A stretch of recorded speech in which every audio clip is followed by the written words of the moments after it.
Hello everyone, good morning सभी को। और जैसा कि आप सभी को पता है कि हम आप लोगों के लिए एसएससी एमटीएस का प्रैक्टिस सेट करवा रहे हैं, जिसका कि ये सेट नंबर 7 आपका होने वाला है। ऑलरेडी जो आपके 6 सेट हैं वो मैंने अपलोड कर रखे हैं, जिनकी अलग से पूरी की पूरी मैंने प्लेलिस्ट भी बना दी हुई है। ये आज आपका 7वां होने वाला है। अपकमिंग जो एसएससी एमटीएस 2024 है उसके लिए तो बेनिफिशियल है ही, साथ ही साथ जो लोग एसएससी जीडी 2025 का एग्ज़ाम भी देना चाहते हैं उनके लिए बिल्कुल रामबाण साबित होने वाला है। बस आपको क्वेश्चंस को नोट करके उनसे रिलेटेड क्वेश्चन के फैक्ट बना लेने हैं, और जैसे ही फैक्ट आप बना लेते हैं तो आप देखेंगे कि एग्ज़ाम के अंदर एक अच्छा स्कोर करके जरूर आएंगे। तो चलिए शुरुआत करेंगे बिना टाइम वेस्ट किए। बस आप लोग लाइक वगैरह कर दिया करिए देखने से पहले।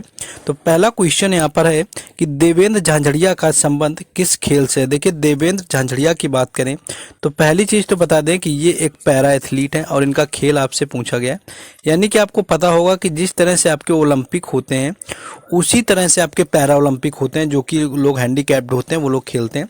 तो ये उसी कैटेगरी में आते हैं, पैरा एथलीट हैं। और इनका जो संबंध है वो है भाला फेंक से। अब देखिए, ये पैरा एथलीट में भाला फेंक से संबंधित हैं। और दूसरा अगर नाम देखेंगे तो आपको नीरज चोपड़ा का नाम तो जरूर ही पता होगा, जो कि ये भी क्या है, भाला फेंक से संबंधित है। और ये आपके पूरी तरह फिट खिलाड़ी हैं। तो नीरज चोपड़ा भी भाला फेंक से हैं और आपके जो हैं देवेंद्र झांझड़िया भी भाला फेंक से हैं। लेकिन आपके देवेंद्र झांझड़िया क्या है, पैरा एथलीट है। उसी तरह जिस तरह से अवनी लेखरा है, यानी कि अवनी लेखरा हो गई, ये भी क्या है कि आपकी एक पैरा एथलीट है जिनका संबंध जो है वो शूटिंग से है। ये चीज़ याद रखना है। देवेंद्र झांझड़िया से एक चीज़ यहाँ पर और याद रखेंगे कि जो आपका जो राष्ट्रीय आपका पैरा ओलंपिक है उसके 2 अध्यक्ष बनाए गए हैं, यानी कि पैरा ओलंपिक के जो नए अध्यक्ष बने हुए हैं उसके आपके यानी कि नए अध्यक्ष, यानी कि जो पैरा ओलंपिक है आपका राष्ट्रीय पैरा ओलंपिक के नए जो अध्यक्ष बनाए गए हैं वो हैं देवेंद्र झांझड़िया। ये चीज़ आपको याद रखनी है। और आप क्या याद रख सकते हैं, हाँ आप ये याद रख लेंगे, इनसे रिलेटेड आपको इतना याद रखना है। नेक्स्ट आ जाते हैं। बाकी जैसे आपका 2024 का ओलंपिक आने वाला है तो इसी तरह आपका क्या होगा कि आपका इसके बाद पैरा ओलंपिक भी होगा। ओलंपिक और पैरा ओलंपिक क्या होते हैं, आपके ऑलमोस्ट साथ ही होते हैं। तो ये चीज़ याद रखना है। तो पैरा ओलंपिक के अध्यक्ष देवेंद्र झांझड़िया, भाला फेंक से इनका संबंध है। नेक्स्ट क्वेश्चन है कि मलेरिया रोग किस मच्छर के काटने से होता है। देखिए, मलेरिया रोग जो होता है ये आपका होता है मादा एनाफिलीज के द्वारा, यानी कि जो मादा एनाफिलीज है इसके काटने के जरिए क्या होता है, आपका मलेरिया रोग हो जाता है। यानी कि एम से आपका मलेरिया और एम से आपको मादा, इस तरह से याद रखना है। यानी कि मादा एनाफिलीज होता है जिसके काटने से मलेरिया होता है। वहीं अगर आपसे ये पूछे कि एंडीज मच्छर के काटने से कौन सा रोग होता है, तो जब एंडीज आपका काटता है तब वहाँ पर आपको डेंगू हो जाता है। ये भी याद रखना है कि यानी एंडीज के काटने से डेंगू होता है, उसके बाद आपका मादा एनाफिलीज से मलेरिया होता है। और जो आपका एशियाई जो बाघ मच्छर है, यानी कि एशियाई जो बाघ मच्छर है, ये आपका जीका वायरस यानी कि चिकनगुनिया के लिए आपका खतरनाक होता है, जिसकी वजह से आपका चिकनगुनिया होता है। ये चीज़ आप याद रखेंगे यहाँ पर। नेक्स्ट क्वेश्चन आगे है कि कृषि मूल्य आयोग की स्थापना किस वर्ष हुई थी। देखिए, कृषि मूल्य आयोग की बात करें तो ये आपका उसी तरह है जिस तरह योजना आयोग था, क्योंकि योजना आयोग भी आपका था, उसकी स्थापना होती है, उसकी जगह किसी और ने उसकी जगह ले ली।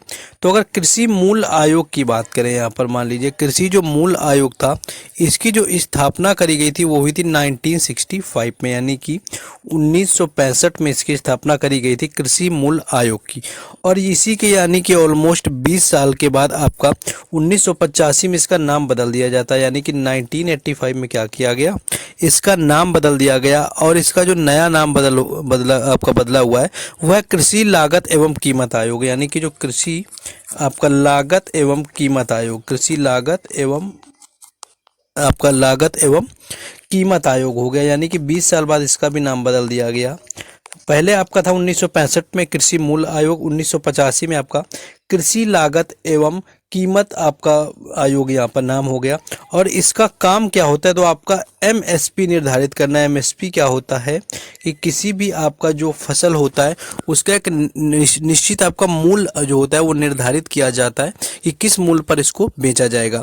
तो वो आपका किया जाता है कृषि लागत एवं कीमत आयोग के द्वारा, एमएसपी। लेकिन गन्ने की फसल में आपका क्या होता है, गन्ने की फसल में जो होता है आपका एमएसपी ना लग करके यहाँ पर आपका लगता है एफआरपी। ये चीज़ याद रखना कि गन्ने के फसल में एमएसपी नहीं, आपका FRP लगता है। अगर आपसे पूछे कि किस फसल में आपका MSP ना लग के आपका FRP लगता है, तो ये गन्ने में होता है। आपको कुल 22 आपके फसल हैं जिन पर आपका लगता है क्या जो होता है MSP। अब 22 फसल के नाम आपको क्या ही बताना, वो उतना इंपॉर्टेंट नहीं है, बस इतना याद रखना है कि 22 फसलें ऐसी होती हैं जिसमें कि आपके तिलहन भी होता है, दाल भी होता है, अनाज होता है, आपकी कैश आपकी जो क्रॉप होती है जिनको वाणिज्यिक फसल बोलते हैं, सारे के सारे मिलाकर के आपके 22 होती हैं जो कि आपके जिसमें MSP लगता है। और कृषि उत्पादों पर एक आपका देखा होगा एग मार्क लिखा होगा। आप कोई बोरी लाइए, चाहे यूरिया की हो या किसी चीज़ की, कृषि से रिलेटेड जब चीज़ें आपके लाएंगे उस पर एक एग मार्क की आपको मोहर लगी हुई मिलेगी, क्योंकि ये एक्ट जो आया हुआ था, ये आया हुआ था 1937 में, यानी कि 1937 में जो है एग मार्क एक्ट लागू किया गया था, जिसके तहत आपका होता है। नेक्स्ट आगे क्वेश्चन है, नेक्स्ट है कि हीराकुंड बांध किस नदी पर बना हुआ है। देखिए हीराकुंड अगर बांध की बात की जाए तो ये बना हुआ है आपका महानदी पर। ये चीज़ आप लोग याद रखेंगे कि हीराकुंड जो बांध है आपका, ये महानदी पर बना हुआ है। और क्या याद रख सकते हैं, हाँ, महानदी सबसे ज़्यादा बहती कहाँ है। अगर आपसे कोई पूछे कि सबसे ज़्यादा इसका नदी क्षेत्र कहाँ पर है, तो वो उड़ीसा में आता है। उड़ीसा में सबसे ज़्यादा जो होता है आपकी क्षेत्रफल की दृष्टि से महानदी बहती है, और जिस पर हीराकुंड आपका बांध बना हुआ है। और आपकी कहाँ कहाँ बहती है, तो उड़ीसा के साथ साथ आपकी जो महानदी है वो छत्तीसगढ़ में भी बहती है। छत्तीसगढ़ के साथ आपका मध्य प्रदेश में भी बहती है। मध्य प्रदेश के साथ में जो होता है झारखंड में भी बहती है। और इसके साथ साथ आप महाराष्ट्र भी याद रख सकते हैं यहाँ पर, यानी कि महाराष्ट्र, झारखंड, मध्य प्रदेश, छत्तीसगढ़ और उड़ीसा में जो है आपकी महानदी बहती है, जिस पर हीराकुंड बांध बना हुआ है। और कल मैंने आपको उड़ीसा के क्या थे पर्व बताए थे आपको सारे, तो वो आपको आई थिंक याद होंगे। तो जिन लोगों को याद है वो कमेंट कर सकते हैं, जो कि लगातार सीरीज को वॉच कर रहे हैं, नोट्स बना रहे हैं, वो लोग बता सकते हैं कमेंट में कि कौन लगातार फॉलो कर रहा है फर्स्ट डे से। तो आप देखेंगे तो मैंने उड़ीसा के कई सारे वहाँ पर फेस्टिवल जो है वो कवर किए हुए हैं। तो आपको सीरीज वाइज चलना है, आपको सारी चीज़ें यहाँ पर हम करवा देंगे। आप एग्जाम में बैठेंगे तो आपको एक डिफरेंस जरूर देखने को मिलेगा। नेक्स्ट है कि नॉर्मन बोरलॉग किस देश से संबंधित है। देखिए नॉर्मन अगर बोरलॉग की कंट्री की बात करी जाए तो इनकी अगर कंट्री की बात करें तो वो आपकी है मैक्सिको, यानी कि इनका जो संबंध है वो मैक्सिको देश की है।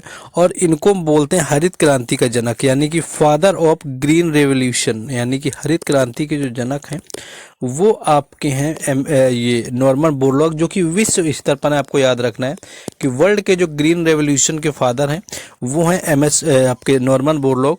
लेकिन जब बात केवल इंडिया की हो जाएगी तो इंडिया के कौन है, MS स्वामीनाथन। MS स्वामीनाथन है। और MS स्वामीनाथन से आप लोगों को हमने एक दिन बताया था कि MS स्वामीनाथन को जो है 2024 के अंदर भारत रत्न से भी सम्मानित किया गया, ये भी चीज़ याद रखेंगे। और आपकी जो हरित क्रांति थी भारत में वो तीसरी पंचवर्षीय योजना में आई थी, यानी कि किस पंचवर्षीय योजना में आई आपसे पूछा जाता है, तो तीसरी पंचवर्षीय योजना में आई। MS स्वामीनाथन इसके जनक थे भारत के अंदर। 2024 में इनको जो है भारत रत्न मिला है क्योंकि इनकी मृत्यु हो चुकी थी। और इस समय अगर बात करें कि प्रधानमंत्री कौन थे, तो लाल बहादुर जो शास्त्री थे वो इस समय रहे हुए थे प्रधानमंत्री। ये चीज़ भी आप लोग याद रखेंगे। एंड आपको एक चीज़ क्या याद रखनी है, हाँ, इस समय कृषि मंत्री आपके जो हैं यानी कि S सुब्रमण्यम थे। ये चीज़ याद रखना है क्योंकि GD के एग्जाम में कई बार क्वेश्चन पूछा गया था। तो कृषि मंत्री S सुब्रमण्यम थे। और हाँ, सबसे पहले कहाँ पर आई हुई थी, तो सबसे जो पहले है वो पंजाब और हरियाणा में आई थी, ये भी याद रखना है। तीसरी पंचवर्षीय योजना में सबसे पहले पंजाब और हरियाणा में आई हरित क्रांति, जिसके जनक जो थे MS स्वामीनाथन थे और S सुब्रमण्यम जो उस समय कृषि मंत्री रहे थे। नेक्स्ट आपका जो क्वेश्चन का आंसर बताई दिया है कि नॉर्मन बोरलॉग जो है विश्व स्तर पर आपके जनक हैं, बाकी जो है मैक्सिको देश से इनका संबंध है। नेक्स्ट है आपका कि कॉपर, जिंक और निकिल के मिलने से कौन सी धातु बनती है। देखिए यहाँ पर क्या है कि आपका मिश्र धातु का क्वेश्चन पूछा गया है। मिश्र धातु की अगर बात करें, आपका कॉपर हो गया यानी कि Cu हो गया, उसके बाद आपका Zn हो गया, उसके बाद क्या है आपका Ni हो गया, यानी कि कॉपर, जिंक और निकिल। जब ये तीनों चीज़ें आपकी मिल जाती हैं तो यहाँ पर आपका बनता है जर्मन सिल्वर। ये चीज़ याद रखना है, यानी कि जर्मन सिल्वर बनेगा। लेकिन जर्मन जो सिल्वर है उसको बनने में यहाँ पर आपकी मिश्र धातु सिल्वर की ज़रूरत नहीं पड़ती है। तो जर्मन सिल्वर एक तरह का रोल्ड गोल्ड जिसको बोलते हैं, आप कह सकते हैं। कॉपर, जिंक और निकिल की मदद से ये बनता है। और यही अगर बात करें आपका कि आपका जैसे मान लीजिए पीतल की मैं बात करूं, ब्रास जिसको बोलते हैं, या आपका कांसा की बात कर ली जाए, तो आप यहाँ पर याद रख सकते हैं कि जो आपका तांबा होता है यानी कि कॉपर होता है, कॉपर किससे बनता है आपका, याद रख सकते हैं। तांबा ने आपका जो पीतल होता है ब्रास जिसको, वो बनता है Cu और जिंक यानी कि कॉपर और जिंक की मदद से बनता है। जब कांसा की बात करी जाए, कांसा भी कई बार पूछता है किसके मिश्र धातु है, तो कांसा आपकी Cu प्लस आपके यहाँ पर हो जाएगा आपका टिन, सॉरी Cu के साथ में आपका टिन हो जाएगा, Pb जिसको बोलते हैं आई थिंक टिन का। तो ये आप याद रखेंगे कि Cu हो गया यानी कि कॉपर हो गया और टिन हो गया, ये आपका कांसा का हो जाएगा। तांबा का क्या है कि आपका कॉपर और जिंक हो जाएगा। और स्टील जो हाथ होता है आपका स्टेनलेस, यानी कि इसमें क्या होता है कि क्रोमियम जो होता है लोहे के साथ में यानी कि Fe के साथ में क्या करते हैं, क्रोमियम और निकिल को मिलाया जाता है, यानी कि क्रोमियम और निकिल को मिला करके लोहे के साथ में स्टेनलेस स्टील बनाई जाती है। ये चीज़ भी याद रखेंगे क्योंकि ये भी मिश्र धातु है। तो मिश्र धातु से क्वेश्चन आपका पूछा जाएगा, तो इस तरह से यहाँ पर आप लोग कर लेंगे। नेक्स्ट है आपका कि टमाटर और मांस में वृद्धि करने के लिए कौन सी क्रांति चलाई गई थी। देखिए क्रांति समय समय पर कई सारी हमारे देश में चलाई गई। हरित क्रांति आपकी चलाई गई, गुलाबी क्रांति चलाई गई, नीली क्रांति चलाई गई, लाल क्रांति चलाई गई। तो जो मांस और टमाटर की वृद्धि करने की बात करें तो मांस और टमाटर में जो है वृद्धि करने के लिए कौन सी आपकी चलाई गई, तो ये थी आपकी लाल क्रांति। यानी कि लाल क्रांति क्या थी, टमाटर और आपके जो है टमाटर और मांस में वृद्धि करने के लिए चलाई गई थी, जो कि आपके यानी कि अगर इसके आपसे जनक पूछे तो विशाल तिवारी थे। अगर आपसे नाम पूछ ले इसके जनक कौन थे आपके लाल क्रांति के, तो विशाल तिवारी थे। और लाल क्रांति के अंतर्गत आपके मांस और टमाटर को आपकी वृद्धि आपको करी गई थी, यानी कि क्या है आपका बढ़ावा दिया गया था। इसी तरह आपकी गुलाबी क्रांति, गुलाबी क्रांति भी क्या है आपकी एक तरह से मांस जो था आपका पोल्ट्री फॉर्म, इनको बढ़ावा दिया गया था। और इसके जो आपके जनक थे वो थे दुर्गेश पटेल। ये भी याद रखना है, दुर्गेश पटेल क्या है गुलाबी क्रांति के जनक थे। इसी तरह से आपको याद रखना है जैसा कि मैंने उसको बताया कि हरित क्रांति वगैरह, तो इनके जनक आपको याद रखने हैं। नेक्स्ट क्वेश्चन आगे है,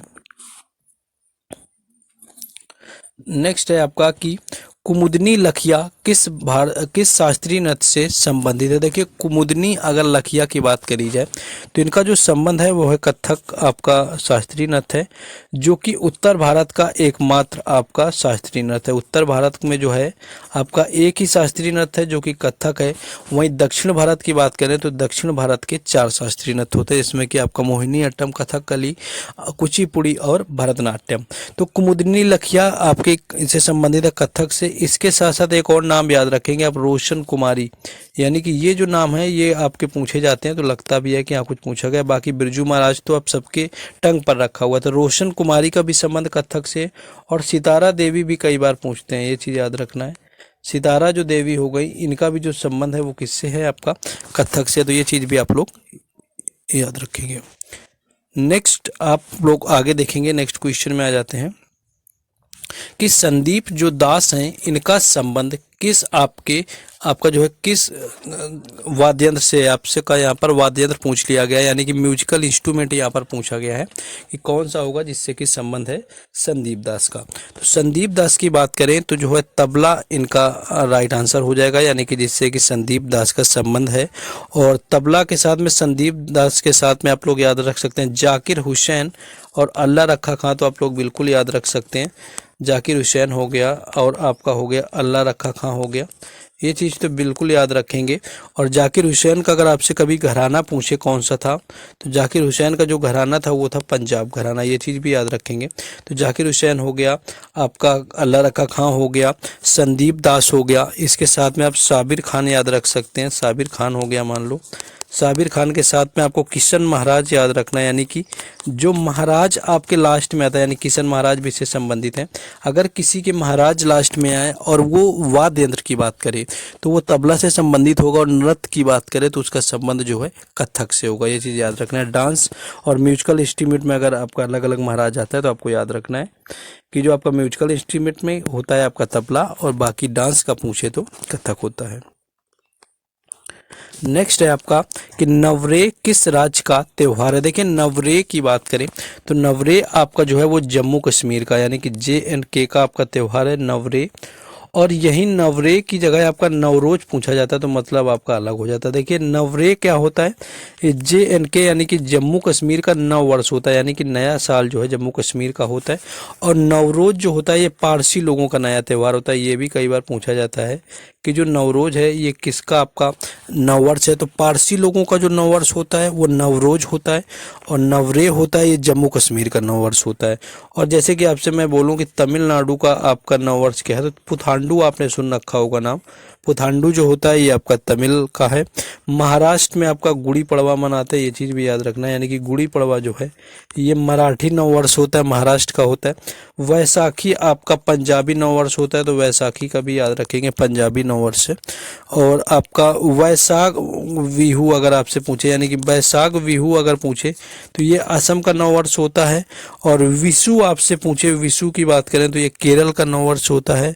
और आपको याद रखना है, मान लीजिए जैसे उड़ीसा का पूछा जाए तो महाविशु हो गया, यानी कि महाविशु अगर आपसे पूछते हैं तो जो महाविशु होता है ये उड़ीसा का नया साल होता है। तो सभी के नया साल याद रखते हैं। जैसे उत्तर भारत का आपसे उत्तर प्रदेश का पूछे खिचड़ी हो जाएगा।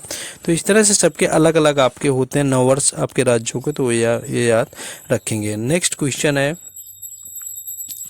कि हॉकी की खेल का समय कितना होता है। देखिए यहाँ पर हॉकी की खेल की बात करी गई है, और इससे पहले का जो मैंने एक दिन वीडियो करवाया था उसमें मैंने बात करी हुई थी कबड्डी की, यानी कि कबड्डी का खेल हो गया या हॉकी का खेल हो गया। तो हॉकी का जो खेल होता है ये 60 मिनट का होता है, ये चीज़ याद रखना है, यानी कि 60 मिनट का आपका खेल होता है हॉकी का। और कबड्डी का मैंने आपको बताया था कि जो आपका मेल यानी कि पुरुष के लिए 40 मिनट का खेल होता है, और फीमेल यानी कि महिला के लिए आपका होता है यहाँ पर 30 मिनट का।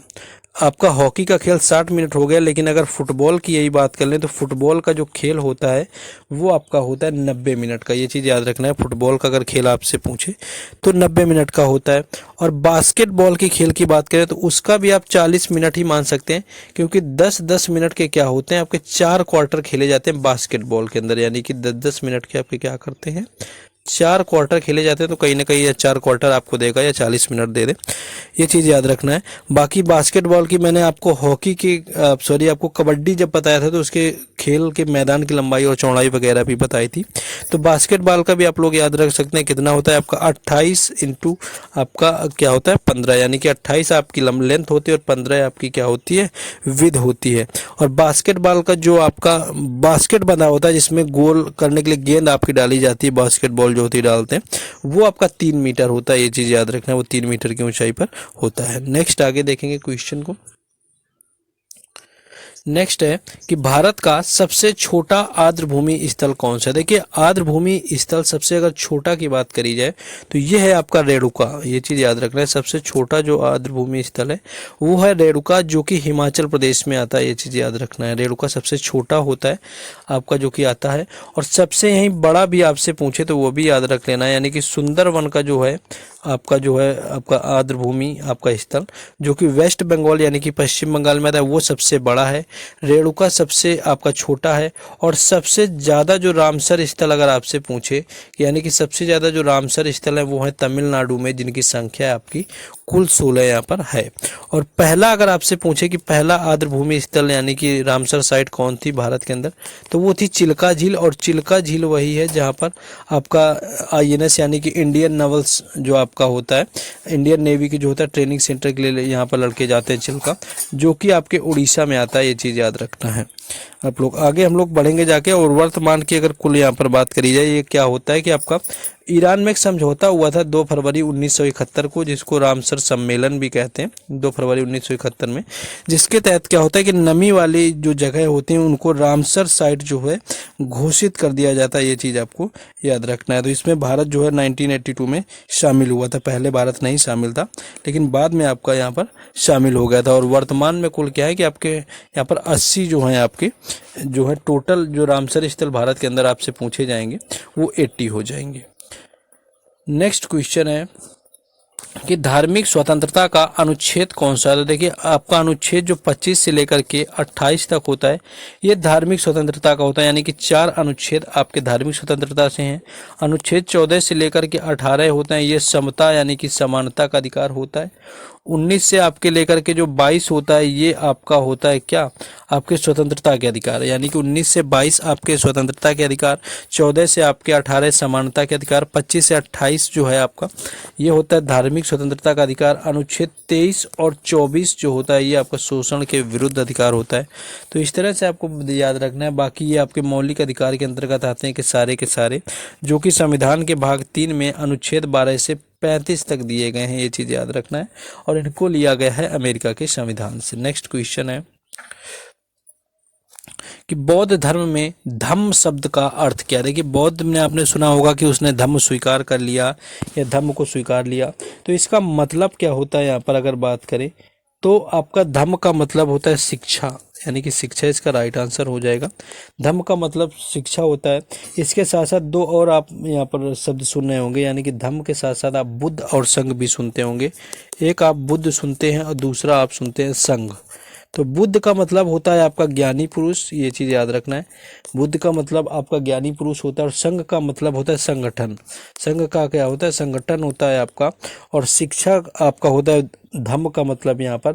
और यही बौद्ध धर्म के त्रिरत्न है। अगर आपसे ये पूछे कि बौद्ध धर्म के त्रिरत्न कौन कौन से हैं, तो वो आपके हैं बुद्ध, संघ और धम्म, ये आपके होते हैं त्रिरत्न। नेक्स्ट क्वेश्चन में आगे आएंगे। नेक्स्ट है आपका कि प्रथम बुद्ध संगीति जो है किस शासक के समय में हुई थी। तो पहली आपसे बौद्ध संगीति पूछी गई है। तो जो प्रथम बुद्ध संगीति थी वो आपके 483 आपके ईसा पूर्व में हुई थी। और 483 ईसा पूर्व में किसके समय पर हुई थी, अजातशत्रु की, ये चीज़ याद रखना है, अजातशत्रु के समय पर हुई थी।